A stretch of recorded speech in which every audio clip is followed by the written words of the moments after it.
right at the end. Oh shit! Just do it now. God damn it! Best laid plans.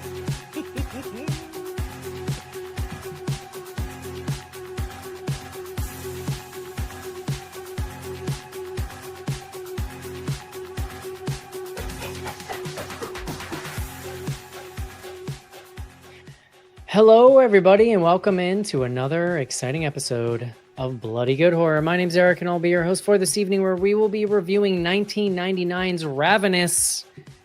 You heard that right. It's staff pick time here at Bloody Good Horror. And this is, Rachel, is this your first ever staff pick? That surprised me. I apologize. Pressure. We definitely should have done at all.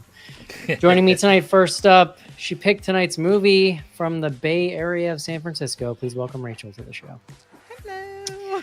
Next up tonight from Manhattan, New York City. When society collapses, there's going to be a lot of cannibals there. Please welcome John Schnars to the show. Hey-o. No shortage of food for you, John. So lucky you. We got it all. That's right. Last up tonight from Indiana. They'll have a lot of corn to go through first, so he's probably the safest. Please welcome Casey to the show. We got cows too. It's true, yeah. Livestock, you know. I think we're probably. There's a lot of farms around me. I think we're probably gonna be all right for a while. We are here. Rachel, how's it feel? First staff pick. How you feeling?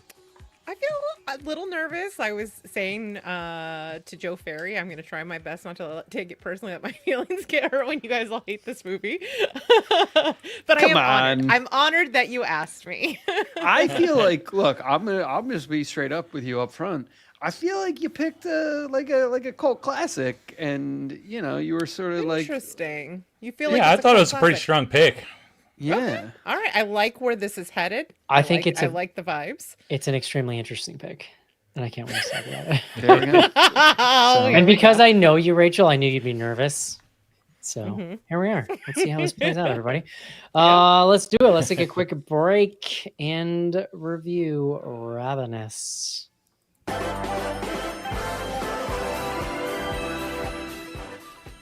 No, just kidding. Let's take a quick break and review Ravenous. This is it, gentlemen. Your big break in TV. Stop the prime time. Main feature.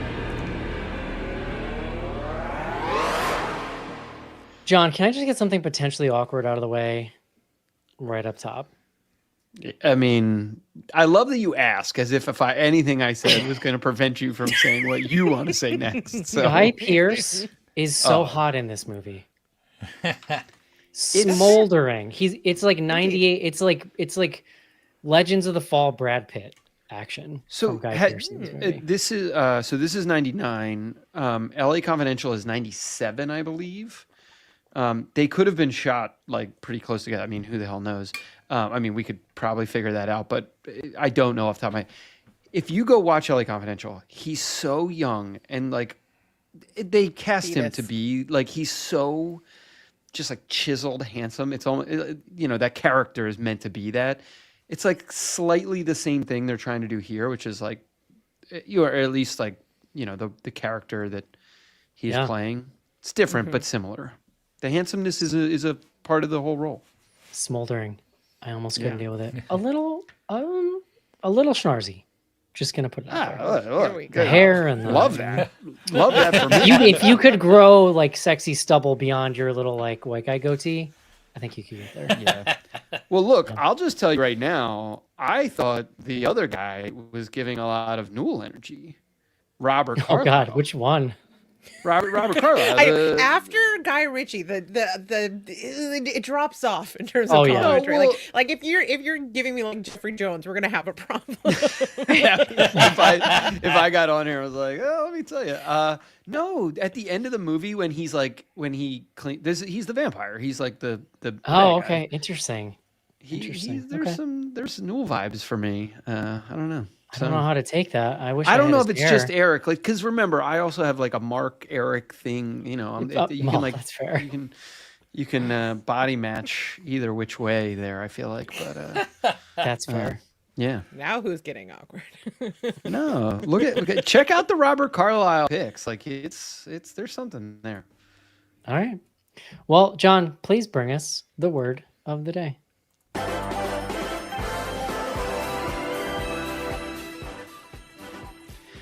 I was ready to roll into it when you played the stinger the first time. So, here we are. Word of the day. The word is acquiesce. That's ACQUIESCE, acquiesce. Accept something reluctantly but without protest. Acquiesce. It's the only definition. It's like you acquiesce to my interjections every week. Yes. I'm learning to yes and. Look at this. You're trying. growth. It's sweet. Latin origin here. Quiescere, to rest. And the ad, it was ad quiescere, which meant at rest. So yeah. That's how I feel about resting. Like I have to really be forced to truly rest. I feel like It's like an affirmative decision you have to make. I have to acquiesce. am It's hard resting for me to now. acquiesce to it. Yeah. Yeah. I remember Joe saying to me once, "Have you ever relaxed in your life?" And I was like, "I don't Yeah. know. I'm not sure actually. I know Like, I'm in an I existential." want to know what happens to you in like a hammock. Do you just like, are you like light as a feather, stiff as a board? You could not Like, pay me enough money to get butt into a off, hammock. Hammock sounds like a somehow goddamn- I levitating. am rocking now. Hammock sounds like a goddamn nightmare to me. Yeah. I hate it. Interesting. You know what's interesting that I found, and then we'll move on here. But I love my heating pad that I bought a heating pad. I've been using it all winter. We've It heard of actually your heating really pad. chills me out. Like it calms my nervous system down. And the place It's where I'm your at thunder now, shirt. it's starting to get warmer. It's totally thunder shirt for me. I want to keep using it, but like, am I just gonna have to crank the air conditioning up in the middle of winter so I can use this thing? Like, I feel like that's where I'm headed, to be honest with you. Possible. Yeah. Sure. John, tell us about Ravenous. Well, shouldn't Rachel be on the hook? Sorry, Rachel, tell us about Oh, Lord. Ravenous. John I did is not right. prepare a synopsis. Hey, but, I seen mean, it a I few times, like so I could I'll do do the We very only- high level, but we I would only prefer allow Rachel. unprepared synopses here. Okay. So, all right. So this film follows a army captain named Boyd, who, when we first meet him, is being sent away to a sort of a what is it called? A station. We'll just say a station because I'm flustered and can't come up with words. Like force. far out. The place. It's the a it's place a going it's a place. remote He was sent to a army. place. It's a remote army fort. Yes, Sure. a fort. Thank you. It is where kind of all of the sort of island of misfits have been put aside out in California, and it's as a result of a sort of punishment for and celebration of something he did in the military and his sort of hidden cowardice in that. While he's there, there's another man named Calhoun who arrives, and it describes to them basically that he and a group that he was going through the mountain pass in Nevada got caught in a storm, and eventually, in order to survive, turned to cannibalism. And he, in a cowardly fashion, ran away, leaving behind a woman with this one Commander Ives. And so it is their job to go back and look for these people who are lost in the past. But when they get there, they discover it's essentially a trap. And he's lured them there because he is someone who has tasted human flesh and discovered the many benefits of doing so. And it turns out that he shares a similar experience with Boyd, and he eventually infiltrates the fort, and it becomes sort of a battle of wills between these two men of whether or not to acquiesce to their desire to eat human flesh and or to be cowards or whatever. So that's sort of the high level of this film. I love it. Tell me what Yeah. you think of it, Rachel. Well, I picked it because it's interesting you said it's like a cult favorite, because I actually kind of think of it as a hidden gem. I think a lot of people have not seen this. I never heard of film. it. For the I'm Okay. Wow. not that I'm Wow. that well versed, but Interesting. Okay. And it's I'm always excited to show this to people who haven't seen it because it's one of those things where, like, oftentimes, like, cult classics or hidden gems are things where they have a charm, they have an element of nostalgia that makes you like them, but you know they're rough around the edges. They're not really actually that good. You just have an affection for them. To me, I feel like this is a true hidden gem in that it is both like very entertaining but also well executed. It just was something that came way before its time. Like today, I think this movie would do bananas because it would have like A24 scooping it up or Neon scooping it up. Instead, it was just like failed by the time it came out, as well as sort of the marketing around it, which I highly, highly recommend if you have not watched it recently.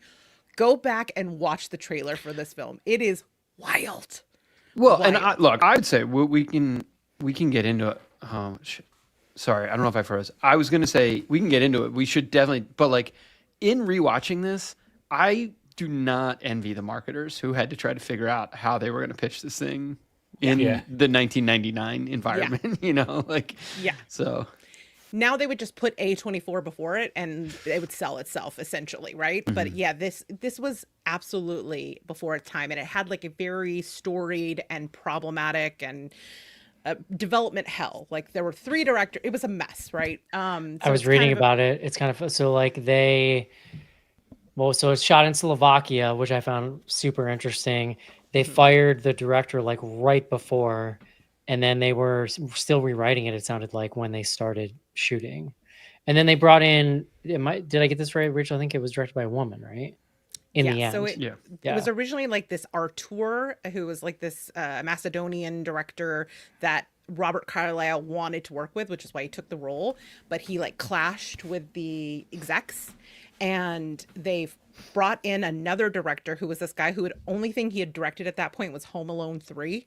So like and fired him on the spot. So the entire cast and crew went on strike and refused to film. It looked like it was going to fall apart. Like for 3 weeks they didn't film. And then Robert Carlyle, who was friends with Antonia Bird and later became business partners with her before she died, called her in as a favor and asked her to come. So she had 1 week of prep. She showed up, she filmed, and she did this. So considering what Oh, she was wow. up against, I and feel it's like got a even more little bit of a achievement. slap together kind of feel to it, which is not necessarily a criticism, but isn't just it's an interesting thing about it. It's a little shaggy. Like I could see somebody coming in and just having to really like fly by the seat of their pants. Interesting. Yeah. So I don't know. I love this film. Obviously, I wouldn't have picked it if that wasn't the case. I think it's aged really well. The first time every time I watch it, I get something new out of it. I get new angles, new insights. It is like you can absolutely just engage with this as like a comedy horror western. I think that's fine, that's valid. But for me, what makes it an all-timer is everything that's happening underneath, the way that it uses sort of the visual language and the archetypes and the mythology of the American western film to like turn it into this like searing critique of colonialism and capitalism and toxic masculinity. All the buzzwords, we're covering all the buzzwords. But it's also like really funny and really gruesome and like super duper gay. I love this film. Yeah. It is. No, And yeah, I yeah, want it to talk is. about all of it. But this to me is like elevated horror before elevated horror existed. And I'll buy that. I'll Yeah. buy that. I love this movie. Casey. I saw this movie back. The last time I saw this movie is back when it came out on video. First time like in 2000. So it's been a long time. I remember liking it back then, but I also know I wasn't as well versed of a film viewer back then. So I was curious because I didn't pick up as much on the comedy stuff the first time I watched it. I remember, especially with the marketing, I expected it to be crazy, zany, and then when we got there, I wasn't picking up on a lot of the subtle stuff. So I was excited for this time around, which I did get him this time around, and this movie holds up super well. And I actually enjoyed it more this time because I picked up on those humor moments and things like that too. Really, I would echo a lot of what Rachel said. But this like the setting and the way this movie looks, the set dressing and the costumes and everything to make this a period piece, I thought they nailed. And it was super grimy and dirty, and it felt like what it would be like living in that fort, probably, just because it was so remote and so out there, and it just really added to the feel for it. So this movie, to me, has a real. I'm surprised to hear she came in with like a week's prep and put this together like this, because it has a real vibe to it. And it's kind of a complete vibe throughout the settings and the character and the story and everything, and it really comes together well. And the casting's great. I forgot some of the people that were in this, like David Arquette. I remember David Arquette was associated with it. I didn't fully remember what his part was, but then seeing like Jeremy Davies, who was that Toffler, I recognized him. He shows up in some as a character actor a lot in some of our movies. Wasn't he on And, Lost? Wasn't he like? Yeah. Okay. Yeah. But that Neil McDonough, though, the white blonde Yeah. soldier, every time that dude shows up, you know he's going to be intense, and he fully delivers.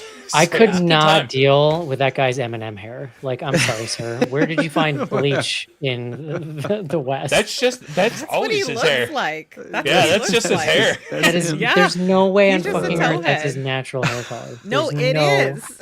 possible I way. promise you. It's that color in every one of his movies. Oh, Lord. If anybody in 1850 whatever saw that guy's hair, they'd be like, "Are you?" Yeah. He was a demon. They would be like, that's a witchcraft. demon. They would Exactly. assume witchcraft. Yeah. Dark-sided. John, what do you think? Yeah, exactly. Dark side. So 1999 is notable, and the reason I like am fairly familiar with this movie, although I think I'd only seen it once previously, is that was the time when I was working at the video store. So this was pretty. This it didn't. I don't know. People looked, and sorry, I have a bit of a cough. Stand by. I've been talking all day, and now my throat is fucked. But Get that oh my Tervis. God. It's killing me. It did not do well in the theater. Oh no, But bomb. It did have a VHS life. We had it. It was I would say not like super high in demand, but it's funny. The poster now that you see is the red mouth, and it's like neon and Yeah. maybe like a little gay coded. I don't know. I'll let Rachel weigh in on that. The original box is like much more sort of like straight 90s cover in my mind. It's like River Wild is like the other one, or Yes. like it's like three River heads and like Yeah, the formula. there's like woods behind them and 90s stuff. floating heads. Yeah. Yeah. yeah. And a knife blade. Yes.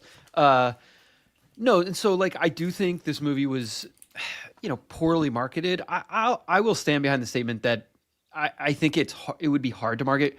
Your point, Rachel, that it's like it was ahead of its time, 1,000% true. It's like in some ways the best framing for setting someone up for success with this movie. And I agree with you. Now they would figure this out and like they would, whatever, The you can audience brand has this in a specific way. moved.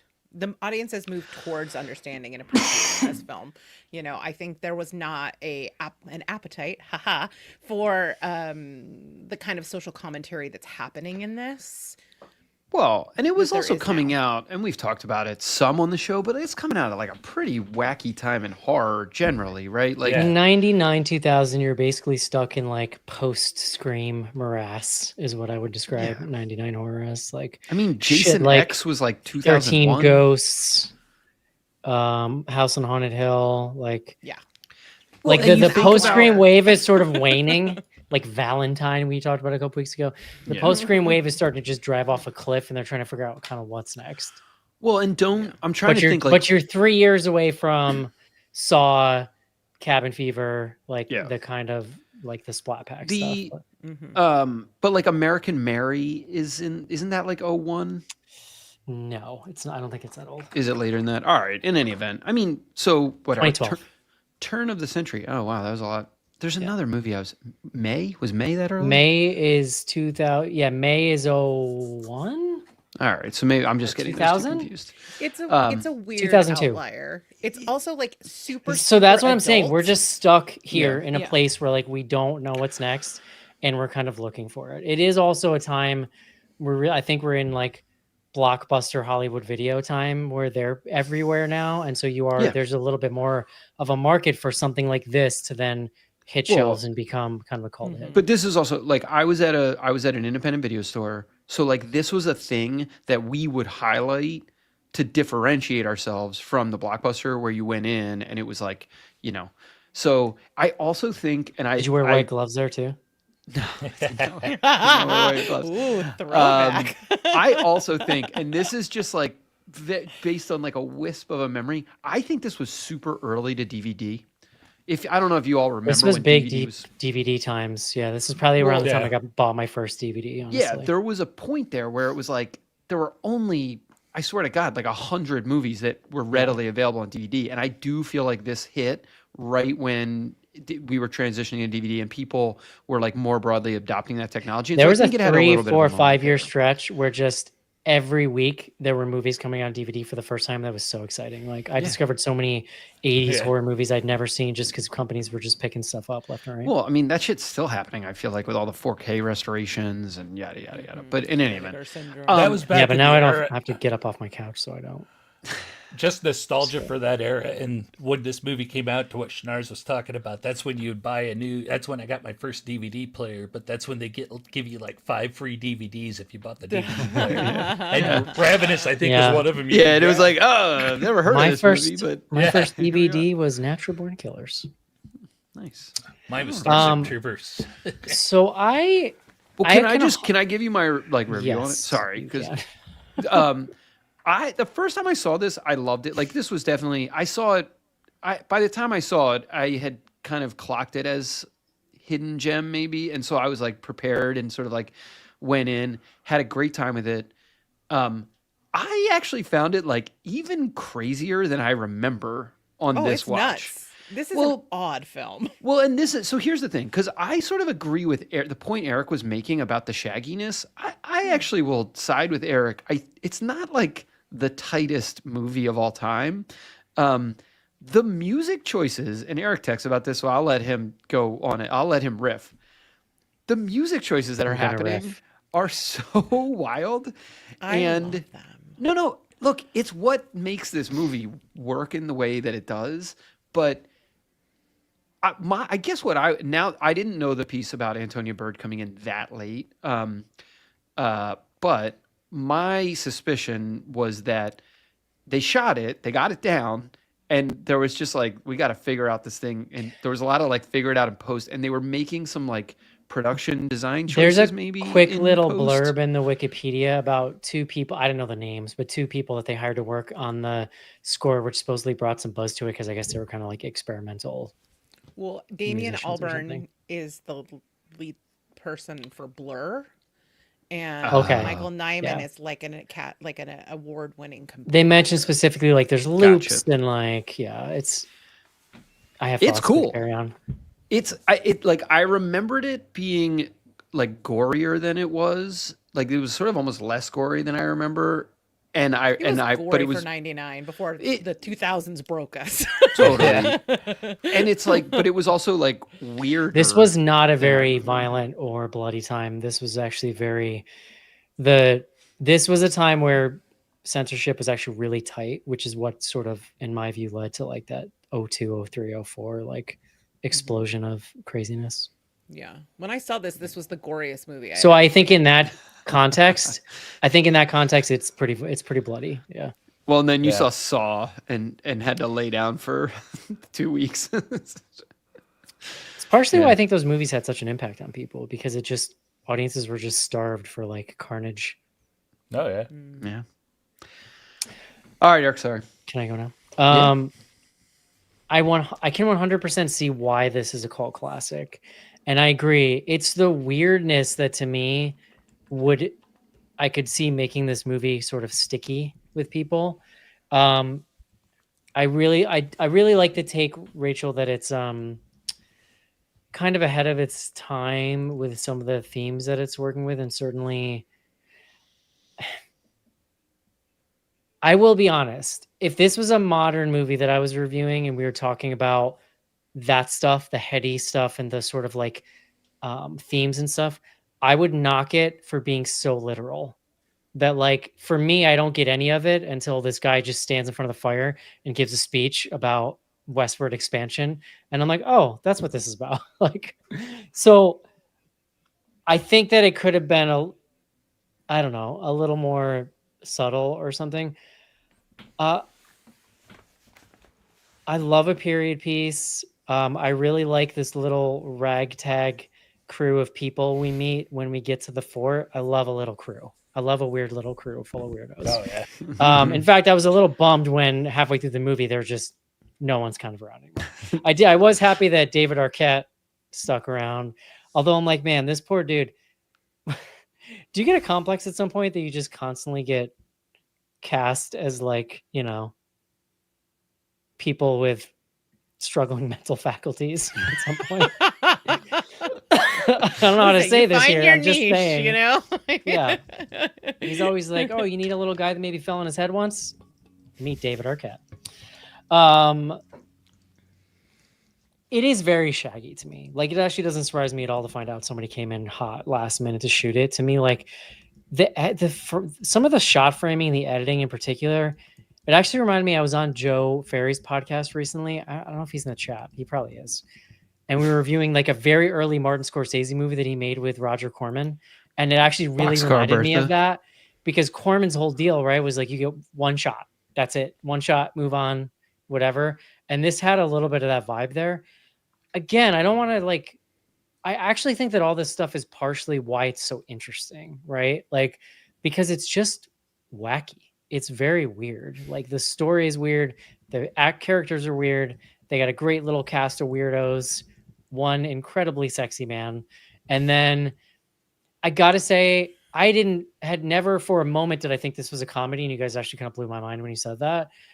I don't think it's funny. For me, it wasn't. I hate the music. Hate it with a passion. With one exception, which is, in fact, like, there's moments where now after you said that, I'm almost like, the music is so out of tone with the film. Like, when that scene where he kills everyone in front of the cave is dark and not in any way in a funny way. And then he's chasing through the woods and a banjo is playing. And I'm like, what the fuck? Yeah. Who made that choice? First of all, the only music I like for the last 20 minutes, there's this great kind of electronic track with this creepy kind of looping part that's playing that actually really helps build the tension into the finale. And like, where we've got the general returning and the fight happening on the base. That's great. And to me, that tone would have matched for the rest of the film, but it actually doesn't even match the rest of the music. Like, there were choices made with this music. I say once again, these choices are why this movie is probably memorable for a lot of people. I did not love it. I did not hate it. I just think it's Shaggy and kind of an interesting little oddity. That's how I feel about it. I will regularly go and listen to the score of this movie. Just like in Rachel, the background. That's fucking unhinged. You guys That is love unhinged it. behavior. living I on different planets. love it. It is so perfectly in tune with the spirit of the film, like the Man. combination of the melancholy and the almost like hopeful and jubilant, like those juxtapositions are so interesting and like aching in a way. I listen to the final, like the Boyd sort of theme on a regular basis because I love it, the way it goes from like the plucky banjo into like full orchestral. I think it is mwah. Man, that is so interesting. Listen, I love a weird little score. You know that. You know this about me. Mhm. Remember when Gretel and Hansel was scored by a guy just named Rob? Loved that. I forgot, but sure. But I didn't, because I follow him on Spotify now, John. Rob. Oh, there you he's go. quite talented. You and Rob.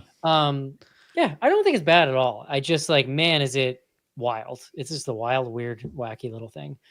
I do have questions. Like, I didn't understand first of all, I think it's very interesting that yes, they're cannibals, but it's really vampires. These are vampires. Like, Mhm. They're Wendigos. They're Wendigo. no, you mean Yeah. I say Wendigo. Wendigo, but- Like, Yeah. Yeah. Is it funny that when I hear Wendigo now, literally all I can think of is Larry Fessenden, Yeah. because he was in that I- Wendigo He did- movie. Yeah. Well, he directed the Wendigo Right, movie, that's what I'm right? saying. Yeah. The way they may said it in this movie made me giggle. It's probably the right way to say it, but I've never heard it that way.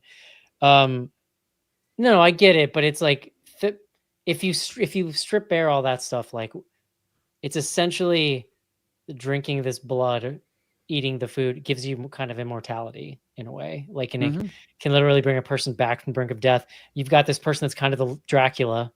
He's the lead vampire who's kind of lonely. Stop So colonizing the mythology of this movie. I'm a Colin. What can I say, Rachel? It is a Native American It's myth. Lost Boys, right? This guy, in the end, it's Lost Boys. It's Interview with the Vampire. This guy's lonely, and so he's actively trying to turn people to It's be hard his to make kind of friends like as a cannibal. his Yeah. campire.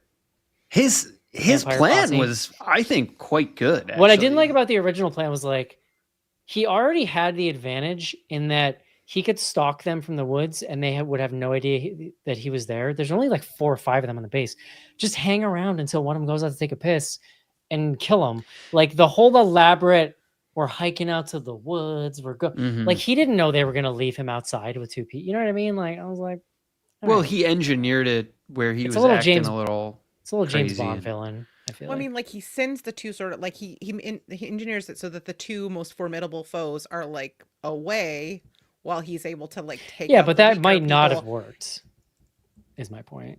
It's not foolproof. I mean, I think it's pretty clear who was going in that cave. It was not going to be like the pastor guy. It was going to be the two like strongest men that went in there, and I it was like ki- gave him. I was kind of laughing too because get the one stronger. guy, the bow and arrow the guy has, that was like the cheapest looking bow and arrow. Like I had that when I was a kid, basically. Like the prop department failed him in that one. You've just been jaded by all of our modern bow and arrows from the sort of like Bow and arrow revisionist technology westerns. come along. Yeah, right, Um, right. Stop colonizing bow and arrows, Eric. Rachel, you're saying I don't even know what that means in this context. Okay, Look, don't worry about I it. just want it to look cool. I'm not trying to colonize anything, Rachel. I'll just make it look cool. One of the reasons I gravitated to this movie the first time I watched it is it's a pretty short list of horror westerns. Sure. I mean, I'd have to like do research to come up with one that comes out before this. I mean, I can only. And name I a love few the off period top of my head, stuff. I but really like yeah. the little fort, and like, yeah, I almost could have spent more time in some of that day-to-day stuff. No, totally. Well, and this is where I think, and Rachel sort of mentioned this at the top, but it's also situated at a very specific point in American history. There's a title card they get, not a title card, but a caption on the opening beginning, scene where we see Boyd being honored for his service during the Mexican-American War. So we're in this sort of interregnum period between Mex-Am War and then Civil War. And that's like all about westward expansion, but it's like a specific type of westward expansion. And we're not living in the sort of Western period where we typically live, which is post Civil War. So it's almost more frontiersy, wildernessy than it is. It's interesting to hear where they shot it too. I'm not surprised, although it was This cool dovetails looking. very nicely, John, with my current obsession over American Primeval. Yeah. Yeah, it's the that's set after Civil War though. Yeah, but similar. Yeah, but yeah, Western Westerns. expansion and Sure. Manifest Destiny, all that stuff, John. True, both things. Don't colonize reference. American Primeval, John. It would be hard. They've covered a lot. They're of already bases doing in it. that one. Yeah. So Yeah.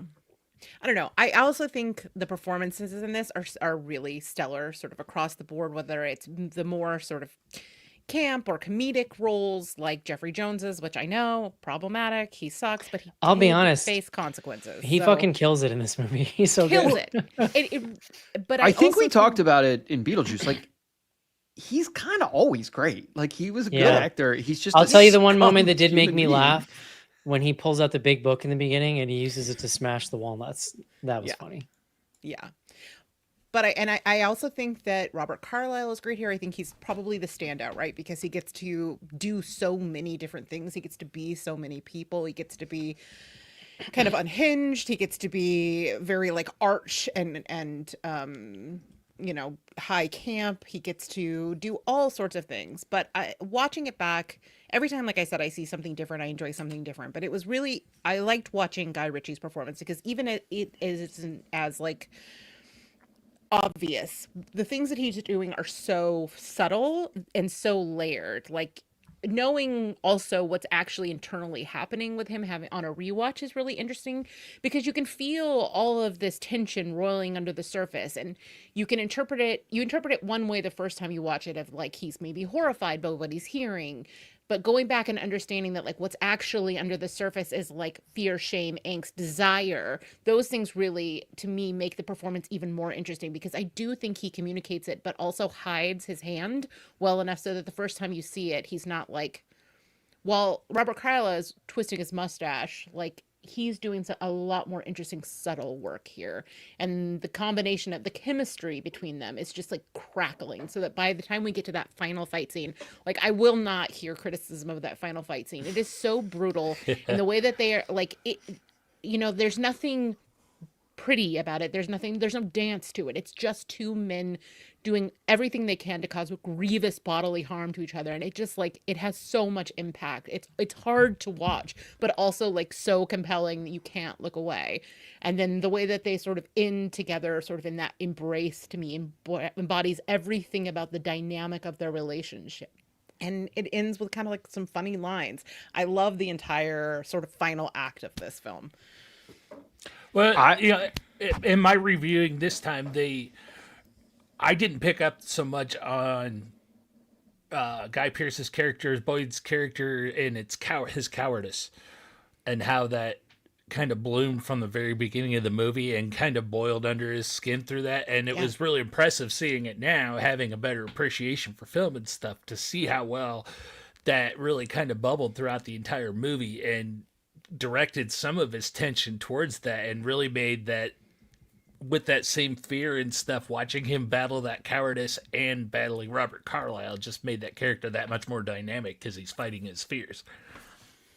Well, he's fighting his fears with borrowed bravery from Yeah. others. To be clear, like True. every time he's like off the sauce, he's like, "I'd like to go home now. I'm gonna play dead." But then, and that's the sickness of it, right? Like that's the problem, is that the truth that he knows is that he doesn't have this in him. Like it requires him to do this thing that is counter to every bit of morality that he has. And so like, who is he? Is he the person who is totally amoral and powerful, or is he the coward?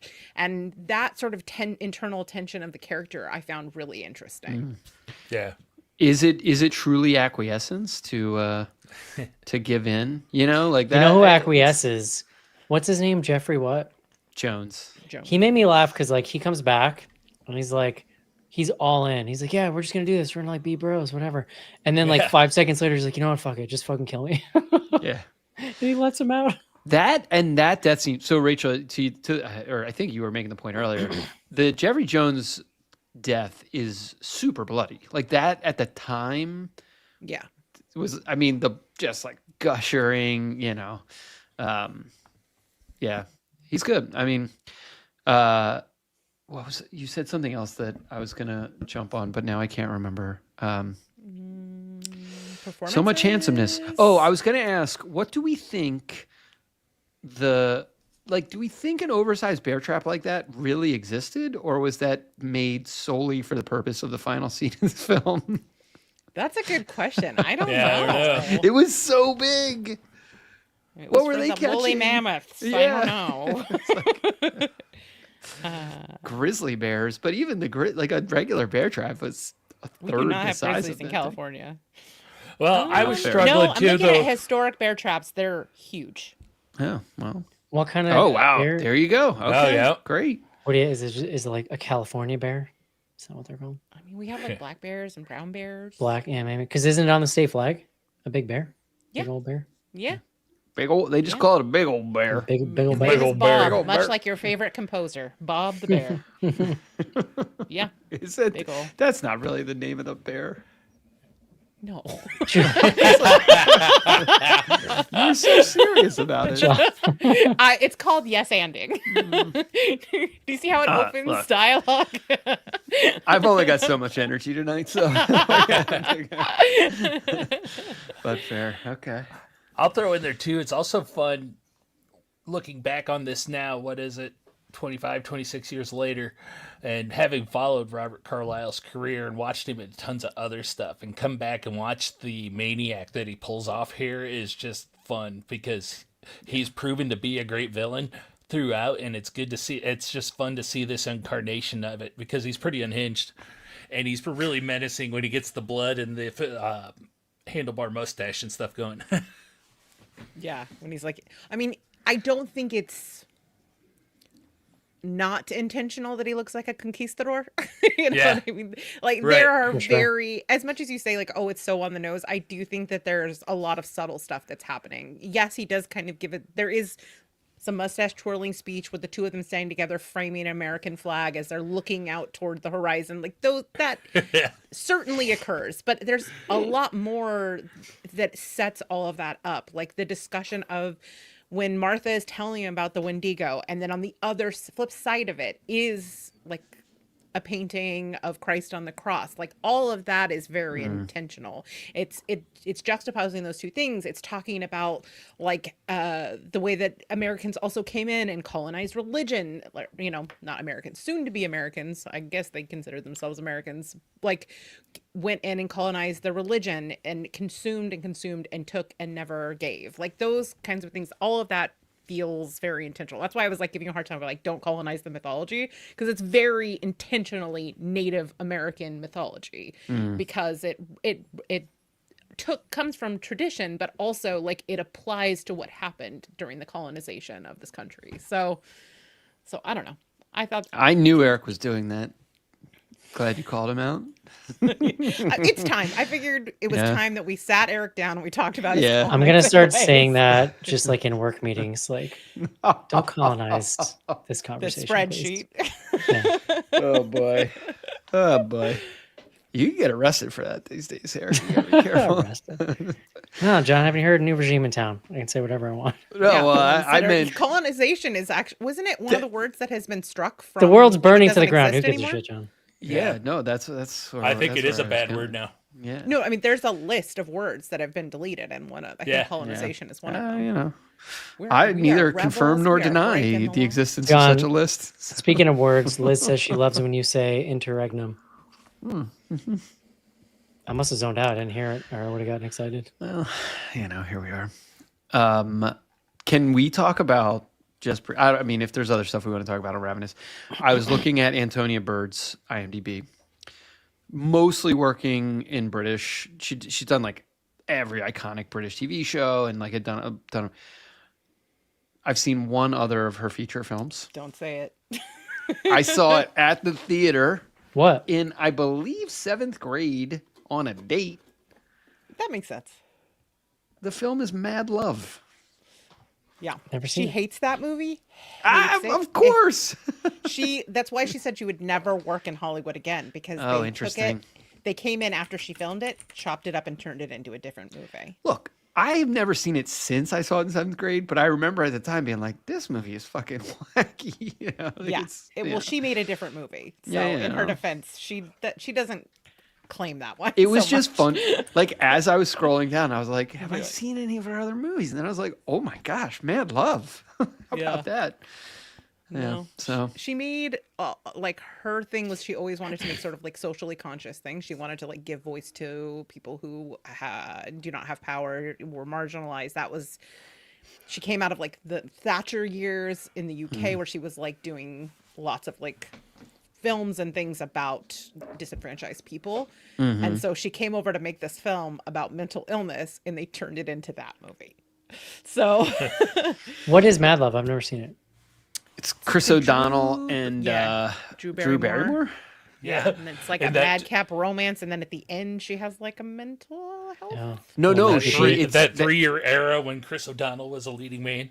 Yeah, it happens. I believe, if I remember the plot, I think she like they fall in love. They're like teens, and then she has like a nervous breakdown, or there's some kind of like mental health issue, and he basically like takes her away from her family, and they run away together.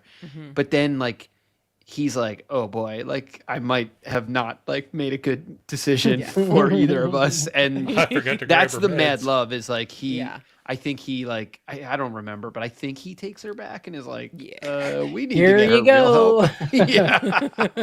What's the return policy in this family? Yeah, this might not be working out. Yeah. Yeah. Don't quote me. This is all like deep memory, but No, that sounds correct. That sounds correct. look, it was an The other iconic film for thing- me of that year.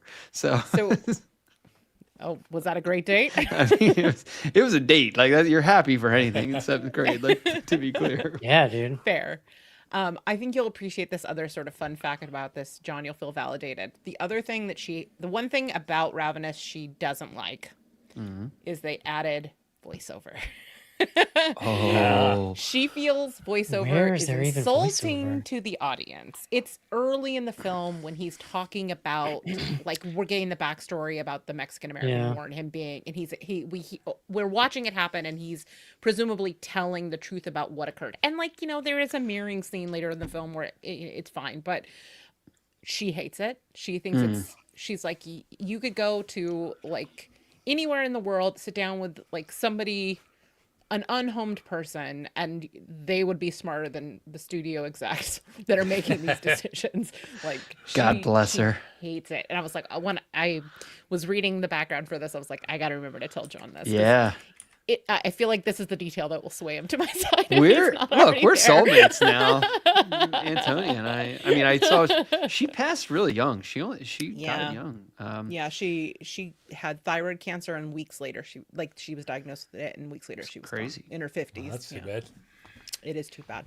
Um, It is too bad. legend for her voiceover disdain. So Yes.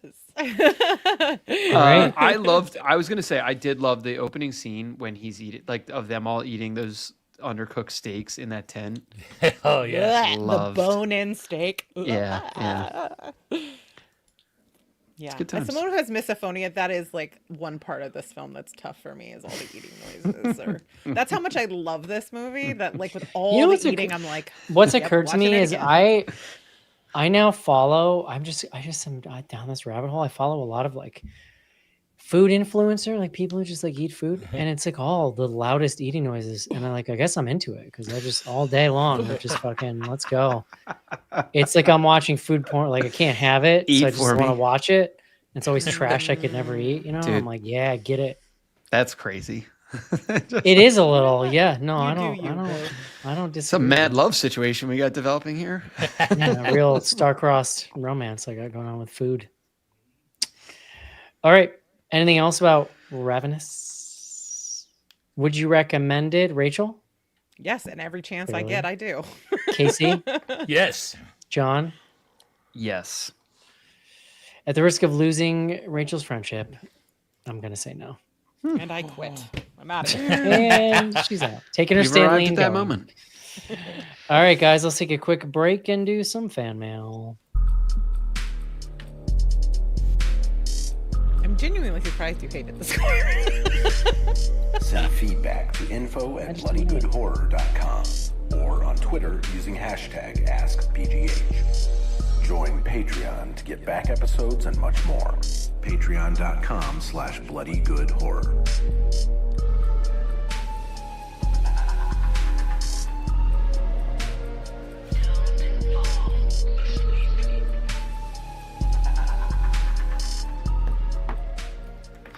And we're back. What does interregnum mean, John? I actually didn't hear her say it. It's a period between two wars. Love it. It's like a period of peace. Oh, like right now. Well, no, maybe we're probably already in the next one, right? There are wars. I don't No, know. we're not in one technically. Yeah, fair. Okay. Jace, the shrimp scene in The Substance unlocked something for Eric. Shout out to our live YouTube audience coming on force tonight. Appreciate you guys. You can join them, patreon.com/bloodygoodhorror. Also, shout out to our Slack audience. I had a day today and I forgot to put a call out for social questions until late, and they came through with a bunch of great questions. So here we go. Wait, howdy. First up from our friend Liz, what is the weirdest or most exotic protein you have ever eaten. Oh, I had alligator sausage once. I had fried alligator once. It's just kind of gamey, greasy. Yeah. Yeah, I think I I've have had a really good one, ostrich but and I've had alligator. I think ostrich. ostrich, John.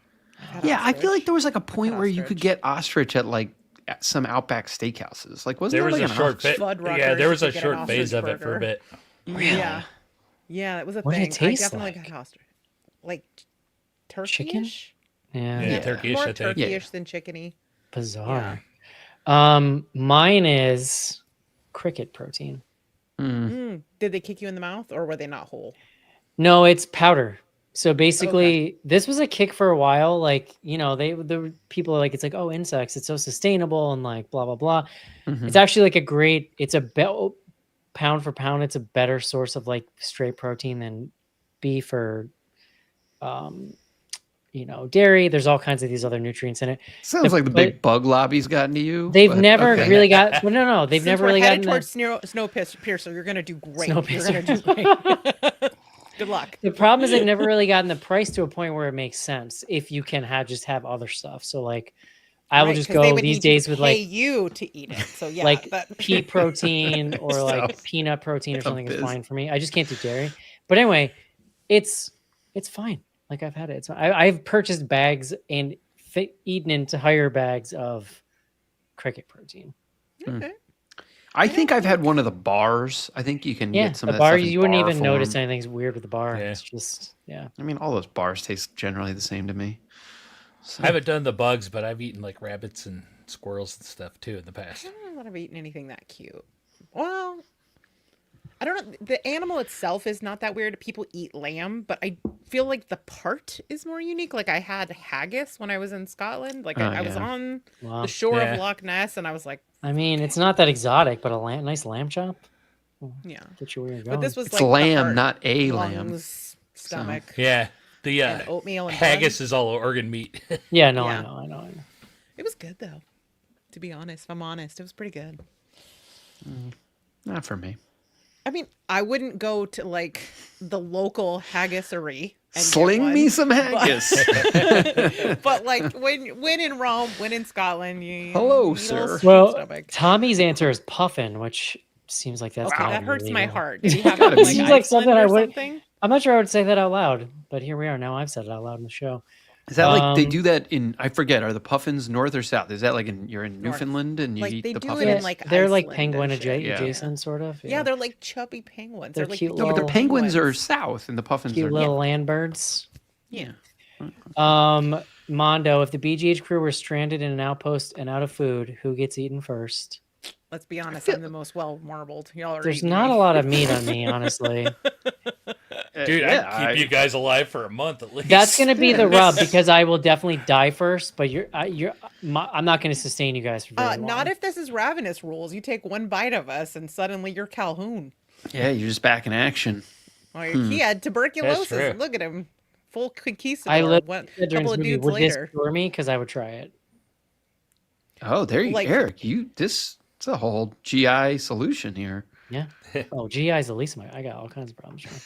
GI is just one of them. This is a classic Jerry. What's your favorite horror adjacent film about cannibals featuring an alleged sex offender? Oh, Jerry.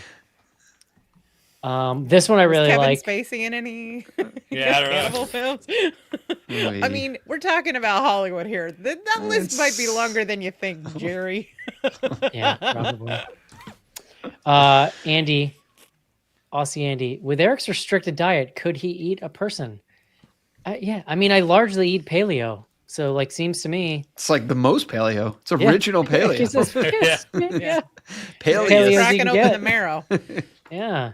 You're getting in there. I think I'm good there. Yeah. Oh, yeah. Okay, that's it for Slack. Casey, what are we on the threads? We unfortunately don't have any questions on threads this week. Okay. The threaders. There We it might is. not have any. Well, as mentioned, I got it out late, so here we are. We go too hard for threads. Yeah. Let's see. We have a couple questions, a few questions. Ooh, I like this one a lot. In a cannibal scenario, what condiments are you going for? This might be sacrilege, but I feel like you need to go with ketchup. And follow me on this. Not even A1? Gotta be gamey and kind of weird, right? So if you just put fat on it, if you just put like ranch, mayo, whatever, like I'm not sure you're covering it up enough. Like the bonus with ketchup is it's very sweet. I feel like the sugar overpowers and gets you through whatever that taste So is. I was gonna go Acid, barbecue sugar, sauce, and I was gonna go like ketchup specific, like adjacent. North Carolina barbecue, maybe because I agree with you. You Something need spicy. you want some real. kick. Isn't it supposed to be Flavor like kick. pretty pork adjacent? Like I was gonna it's say, is long it more pig, pork? right? Is it more But I pork-like think or I'm beef going backed like up. a nice pineapple glaze. Where you are know? you getting this information? The internet, John. I am a citizen of the internet, sir. I'm Oh a my learned woman. gosh. I think pork adjacent. You guys. I think pork adjacent. Backs up John's barbecue. We I just mean, to Carolina, Yeah. pretty good. A little mustard Just to- I action. do like. just I do to like Carolina. quickly reference back to the film. I thought that stew they were making looked mighty tasty. Really? I was like, it looks a little thin. They're a little It kind of made me cornstarch up in there. hungry. They're Yeah. living in a fort in Yeah. bumfuck middle of nowhere. So And if you scoop from the bottom, you'll get all the good stuff. I liked when the general There was gets like a there bone and in he's it. the bone was gross. I Well, like no, when the bone general, marrow. There's the scene with the general and he it was a great scene. It's just like a very nice little addition. I do believe I'm correct in saying bone marrow makes a great soup base, but I'm not sure 100%. No, I think I'm pretty so. sure I heard Colleen say that before. I mean, like bone broth, right? Like we Right. use bone broth all the time. Yo, is it wrong that this conversation is just making me hungrier and hungrier? No, and like that's I haven't totally had dinner reasonable. yet because I'm on Pacific Coast time, and I'm just like, Yeah. would I get something pork? do I get? Do we have North Carolina barbecue here? Yeah. I do think, though, if we got to the point where we had to do it, I got to have fire involved. I couldn't do the raw. No, come on, no. Raw? Who's eating raw? Well, Guy Dude, Pearce. Guy does in the Pearce. movie. Yeah. Well, yeah, I guess so. Is this true? Jace, it's called long pork for a reason. That's Yeah. what I said. Jace, see, Jace gets it. Long pork. Jeez. That's what they call it. Because them femurs are long, Yeah. Then I'm going to go with Rachel. Nice pineapple glaze. right? Little brown sugar. Yep. Get a little right, crisp so- on it. You guys have thought about this way too crackling? much. Let's just No, leave I it at just that. like ham. Chicharrone. What food always hits the spot for you other than human flesh? Pizza. Honestly, like a good pork taco. Nice. Oh boy. There's a I place in have my to be the neighborhood. one to make it, I think, although I have had good ones that I haven't made, but I'm like, I love a chicken salad, man. Chicken salad's fucking Lots of great. mayo in there. Sure. I thought you were just gonna Great. say slamming some bug protein, but No, bug protein. It's like lots of mayo, solid protein, make a good sandwich out of it. It's just can't beat it. just taking out a Yeah. bag of bug protein. I only Just doing rails, but it always hits the spot. Oh my god. Yep, And by yep. that I mean my sinuses. I only eat it when I go back to my mom's, but a pile of corned Sorry, beef Joe. hash with runny egg yolk on it, A++. Ooh. Yeah, corned beef. Yeah. Does she make it or is it canned? It's canned, but she Yeah, I cooks mean, it that- so it's crispy. That stuff is good. It's just so much sodium. It's like Yeah. an intense amount of salt. That's why I only eat that's it when I why go it to my tastes good. mom's. Yeah. I've had I used to live near a diner that did paleo hash. It was with like sweet potatoes and smoked bacon and ham. It was so good. You guys are so hungry. Now I'm actually really hungry. Yeah. All right. Since we were on the subject, though, Colleen just got the fixings for our corned beef our corned beef roast for Monday Look at you. For the in the slow Celebrating. cooker. luck of the Irish. Oh, Cooked in God. Guinness. You're like, Every anything St. Patrick's Day, my mom makes fucking like corned beef and cabbage, and it's like just vile food. Just like disgustingly vile food. Yeah. Like this is the kind of shit you eat when the threat of famine is here and you're just trying to survive. We have grocery stores. Why are we doing this to ourselves? Just Ay, ay, ay. vile. Favorite barbecue dish? That's a tough one. Depends on mood because I always love a good pulled pork, but sometimes you just got to have a brisket. Yeah, but I the love problem with ribs. brisket is the margin of screwing a brisket up is so thin. That's fair. Pork Like- or beef, though? Ribs? Yeah. I would probably go beef. I think for me it's ribs. I like pork Yeah, ribs. I don't think I have a preference though. I mean, like, I'm not going to turn down a rib. You give me a beef Yeah. rib, I'm going to eat it. I'm going to eat it. But if I I'm think picking, pork. I'm on a I baby think back. the answer's pork. Yeah. Yeah, we do pork ribs in the crock pot, and you do it long enough, and they just slide off the bone. It's As long as you delicious. slow cook them, to me it's kind of hard to mess up ribs. In a way, it's easy to mess up a brisket. I feel like, but when Yeah. brisket is done well, Oh, it's so good. Oh yeah, no, there's not. It's hard to beat that. Love it. Concur. Who is your favorite cannibal? And that's the last question of the night. Oh, Lord. Hannibal, obviously. I like Yeah. all the fine young cannibals. Shapow pow. I don't know. There's a lot of good ones out there. I mean, Timothy Chalamet was a decent cannibal. Oh, yeah, bones and all. Yeah. Just I to was go thinking throw about one that out the other there. day for some reason. Yeah. I'll go Tim Meadows on Brooklyn Nine-Nine. Deep cut. Yeah, Unexpected twist. he was. Is he a funny, though. recurring character? I've never seen. He was on 2 or 3 episodes. Yeah, okay. It was when Jake went to prison.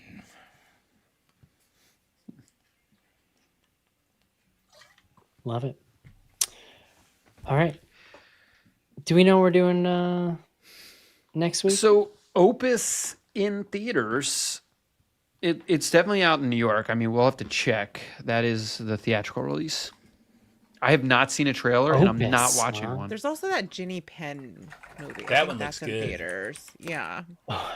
What's it called? I actually. The Rule of Ginny Penn, something like that. Yeah. It's John Lithgow and John Stephen King. Lithgow and is it Jeffrey Rush? Is that the other person? Who's the other person that he's like doing the puppet to?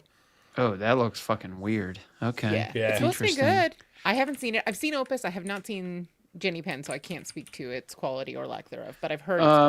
It's Yeah, funny because Jeffrey it says Rush. it was released last week. I don't know that it got as wide a release, this Jenny Penn movie, because It's a Shutter. I think it's coming out on Shutter. it is. Oh, coming to all right, Shudder cool. Eventually, yeah. okay. But- Well, let's hold it for Shutter. Okay. Let's check Opus if you guys can get to it. I would definitely do that. Love it. All right, John, did you have something you wanted to say here at the end? of the show? Well, yeah. There's some big news that is impacting my life that is coming up, and it's gonna great be- news. It's for the great. record. No, people when look, you start doing that, people start thinking you're telling them you're leaving the show. I have That's not what's cancer. happening. No, I don't have No, cancer. Jesus Christ. Oh No, my God. John. No, no, my people, God. I mean, look, basically, sorry. People may know I have not been working full time for a long time. And that is because I've been trying to put together a new company with some other folk, and we're very, very close. And by the time people Let's hear say this, folk you it- will know. yeah, by the time people hear this, the news may be out, and so just acknowledging it, and we're gonna probably do a little bonus episode to maybe talk about it for a little bit. I will be at what the hell is it called? Monster Mania, Cherry Hill. We'll be talking about the new Yeah, company. we should say and- this whole thing is very horror related. Yeah, So yeah, it's of horror. interest I'll to people. say. It's Yeah. horror adjacent. People are going to be blown away. Let's say that. Look, I still am processing it on a daily basis, and so it's very exciting. Yeah, and so yeah, just heads up if you've made it this far in the podcast. This is your heads up, and Yeah, and keep an eye on the feed. If you see a little bonus thing pop up, it'll be explaining more. Yeah, so there we are. What else is going on, guys? Renee, wow, brave of him with his cancer. Jesus Christ. I shouldn't do it. It's terrible. I apologize. I shouldn't. Oh, go God. That, but, All right. yeah. That's it. Keep your ears out for that. We'll figure out what we're doing next week. That's it, y'all. Hope you enjoyed the show. We'll talk to you soon. See you. Bye. Bye-bye.